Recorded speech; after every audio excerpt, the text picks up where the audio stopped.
దాదాపు 1200 సంవత్సరాల చరిత్ర కలిగిన ఒక అద్భుతమైన దేవాలయం. ఈ ఆలయ నిర్మాణం వెనుకున్న రహస్యాలు మీకు తెలుసా? ఒక రాజవంశం తర్వాత ఇంకో రాజవంశం అభివృద్ధి చేసిన దేవాలయం.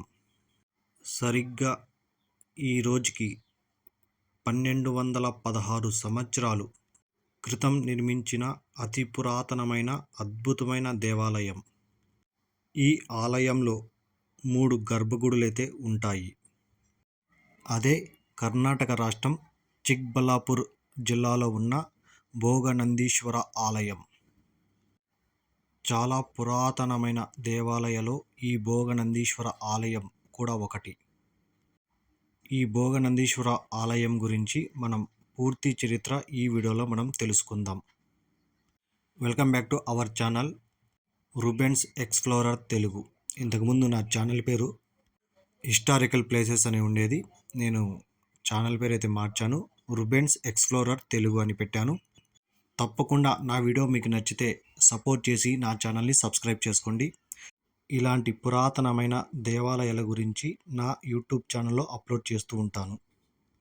మనం ఈ గుడిలోకి ఎంటర్ అవుతూనే మనకి విశాలమైన గ్రౌండ్ అయితే కనిపిస్తుంది. కొన్ని లక్షల మంది పట్టే జనం, అంత పెద్ద దేవాలయం. చూడండి ఎంత ప్లేస్ ఉందో ముందరైతే. ఇక్కడ శివరాత్రికి కార్తీక మాసానికి అయితే జనాలు తండోపతండాలుగా వస్తూ ఉంటారు.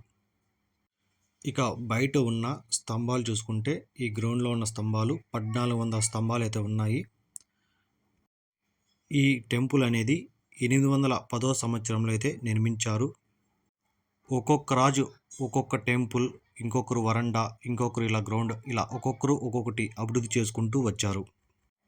కొన్ని రాజవంశులు గర్భగుడులు కడితే, కొంతమంది గుడి ముందర ఇలాంటి స్తంభాలతో మంచి పెద్దగా ఆలయాలు అయితే నిర్మించారు. ప్రతి స్తంభం మీద ఉన్న శిల్పాలు చూస్తే ఆశ్చర్యం అనిపిస్తుంది. అసలుకి ఆ టైంలో మిషనరీ ఏమీ లేకుండా చేతితోనే చెక్కిన శిల్పాలు ఇవి. బెంగళూరుకి 50 నుంచి 60 కిలోమీటర్ల దూరంలో అయితే ఈ టెంపుల్ అయితే ఉంటుంది. కరెక్ట్గా నంది హిల్స్ కింద అయితే ఈ టెంపుల్ అయితే ఉంది. నంది హిల్స్ నుంచి ఒక 6 కిలోమీటర్ల దూరంలో అయితే ఈ టెంపుల్ ఉంటుంది. అలాగే మీరు వెళ్ళాలనుకున్న వాళ్ళు నంది హిల్స్ కూడా వెళ్ళి ఇక్కడ దర్శనం చేసుకొని పోవచ్చు. ఇక్కడ విశేషం ఏమిటంటే, ఒకే దేవాలయంలో 3 గర్భగుడులు అయితే ఉంటాయి. అరుణాచలేశ్వర ఆలయం, భోగనందీశ్వర ఆలయం, ఉమామహేశ్వర ఆలయం అయితే ఉంటాయి. అరుణాచలేశ్వర ఆలయం బాల్యాన్ని సూచిస్తుంది. భోగనందీశ్వర ఆలయం యవ్వనాన్ని సూచిస్తుంది. ఉమామహేశ్వర ఆలయం వివాహ జీవితాన్ని అయితే సూచిస్తుంది. ఈ దేవాలయాన్ని 5 రకాల వంశాలైతే నిర్మించాయి. ముందుగా బాణవంశం, తర్వాత గంగవంశం, ఆ తర్వాత చోళవంశం, హొయసాలులు, దాని తర్వాత విజయనగర సామ్రాజ్యంకి చెందిన వాళ్ళు ఈ దేవాలయాన్ని అభివృద్ధి చేశారు దశల వారీగా. ఇక్కడ మనకి బయటే రాతి చక్రాలు, పెద్ద పెద్ద రాతి చక్రాలు అయితే కనిపిస్తాయి. రథానికి వాడేవారంట. ఇక టెంపుల్ లోపల కూడా మనకి రాతి గొడుగు అయితే ఉంది. రాతి ఛత్రం, రాయితో కట్టిన గొడుగు అన్నమాట. మనకి లోపలికి వీడియోస్ అయితే అలవ్ లేదు కాబట్టి నేనైతే తీయలేదు, నేను బయట అయితే తీశాను. మీరు టెంపుల్లోకి వెళితే చాలా మనశ్శాంతిగా, ప్రశాంతంగా అయితే ఉంటుంది. చూడండి, ఆ స్తంభాల మీద చెక్కిన శిల్పాలు చాలా అద్భుతమనే చెప్పాలి. ఇక్కడ ఈ టెంపుల్ ఉంది కదా, ఈ టెంపుల్కి వాడిన రాయి వచ్చి చాలా లైటింగ్ అయితే వస్తూ ఉంటుంది. ఇక్కడ ఉన్న దేవత అపితకుచుంబ దేవత అన్నమాట. ఈ స్తంభాలపైన చెక్కిన శిల్పాలు చూడండి ఒకసారి ఎంత అద్భుతంగా ఉన్నాయో. అసలుకి చెప్పేది కానీ మీరు ఎక్కడ పోయి చూస్తే చాలా ఆశ్చర్యపోతారు. అంత సుందరంగా, అంత అద్భుతంగా అయితే ఉన్నాయి. ఉత్త చేతితో మాత్రమే చెక్కిన శిల్పాలు ఇవి. ప్రతి స్తంభానికి దేవతలు, దేవుళ్ళు ఉన్న శిల్పాలు అయితే చాలా కనిపిస్తుంటాయి. చూడండి అక్కడ దూరంగా కనిపిస్తుంది కదా కిటికీలాగా, చూడండి ఇక్కడ ఇవి శివుడు నృత్యం చేసిన లాగా ఉంటుంది. చూడండి అలాగా నృత్యం చేసేలాగా అలా హోల్స్ అయితే పెట్టేశారు. కిటికీలాగా అయితే వాడేశారు అవి. చూడండి ఎంత అద్భుతంగా అయితే ఉన్నాయో.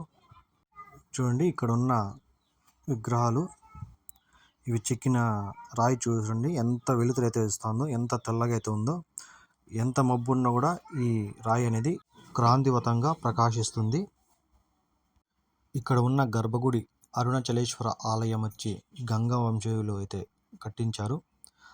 తర్వాత భోగనందీశ్వరం ఆలయం వచ్చి రాజరాజ చోళులు అయితే నిర్మించారు. ఉమామహేశ్వర ఆలయం వచ్చి హొయసాలులు అయితే నిర్మించారు. ఇక బయట ఉన్న ఈ వరండా లాగా ఉన్నది, ఆ బయట గ్రౌండ్, ఇది మొత్తం అంతా విజయనగర సామ్రాజ్యంలో అయితే నిర్మించినది. ఈ ఆలయంలో ఉన్న కళ్యాణ మండపం చాలా ప్రత్యేకం. ఈ మండపం శివపార్వతి వివాహాన్ని సూచిస్తుంది. ఈ ఆలయంలో ఉన్న నంది విగ్రహం అతి పురాతనమైనది. ఆ నంది విగ్రహం ముందర ఒక చిన్న నంది ఉంటుంది. మనం ఏమైనా కోరికలు ఆ నంది చెవిలో చెబితే ఆ నంది వెళ్ళి శివుడికి చెబుతుంది. ఆ శివుడు మన కోరికలు నెరవేరుస్తాడని ఇక్కడ భక్తుల నమ్మకం. పురాణాల ప్రకారం ఈ ప్రదేశం ఒకప్పుడు యోగులు మరియు ఋషులు తపస్సు చేసిన స్థలం అని చెబుతుంటారు. తప్పకుండా చూడవలసిన ప్రదేశాల్లో ఈ భోగనందీశ్వర ఆలయం కూడా ఒకటి. ఈ టెంపుల్ గురించి నాకు తెలిసిందైతే చెప్పాను. మీకేమైనా తెలిసి ఉంటే కామెంట్ సెక్షన్లో మెసేజ్ చేయండి. అలాగే ఏమైనా చిన్న చిన్న తప్పులుంటే క్షమించండి. ఇలాంటి వీడియోస్ కోసం నా ఛానల్ని సబ్స్క్రైబ్ చేసుకోండి. మీరు సపోర్ట్గా ఉంటే ఇలాంటి దేవాలయాలు ఇంకా అప్లోడ్ చేస్తూ ఉంటాను. ఈ వీడియో కానీ మీకు నచ్చితే ఒక లైక్ చేయండి. అలాగే మీ ఫ్రెండ్స్కి కానీ ఫ్యామిలీస్ కానీ షేర్ చేయండి. నా ఛానల్ని ఖచ్చితంగా సబ్స్క్రైబ్ చేసుకోండి.